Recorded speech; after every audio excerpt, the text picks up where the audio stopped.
त्यांना लोकशाही देतात. रोल कर काय करते का पक्ष पाहणी कर सर, तुम्ही आंदोलनाला भेट दिली आहे, काय सांगाल? अरे माईक लावून महाराष्ट्रामधल्या आदिवासींना एकत्र करण्याची प्रक्रिया ही सुरुवात झालेली आहे. 2 बैठका झालेल्या आहेत. तिसरी बैठक लवकरच होणार आहे. 8-10 दिवसामध्ये बैठक होईल आणि विदर्भापासून ते कोकण आणि अमरावतीपासून ते कोल्हापूर या परिसरातला असणारा जो आदिवासी आहे, हा सगळा आदिवासी एकत्र येऊन आम्ही एकत्र ह्यापुढे राहणार आणि निवडणुका लढवणार असं तो घोषणा करणार आहे. वंचित बहुजन आघाडीबरोबर तो ही निवडणुका लढवणार आहे. त्याच्यामुळे असणारं जे आदिवासींचं डिवाईड करून जे राजकारण चाललं होतं ते ह्यावेळेस होणार नाही.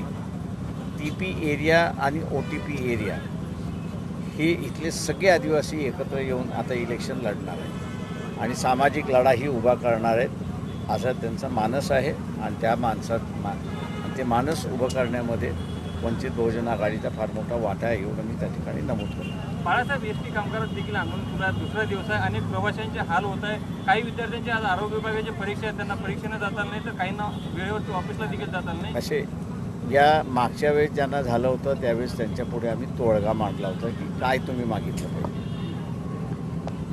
पण ST कामगारांना तो तोडगाच मान्य नाही.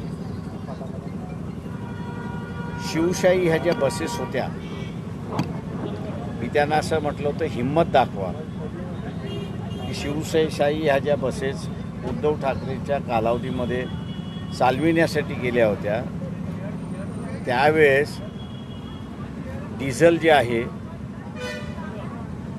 हे 56 रुपये आणि त्याच्यावरती झालं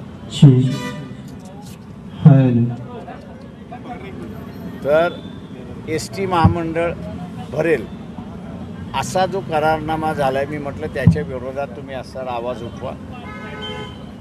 म्हणजे आज ज्या शिवशाही बसेस आहेत डिझेल आहे 90 रुपये, मालक फक्त 56 भरतो, उरलेलं ST महामंडळ भरते. त्याचं बजेट किती आहे ते सांगा. आणि तिकीट जो आहे तो पूर्ण दर त्या मालकाला भेटतोय. कामगार आपल्या अधिकारासाठी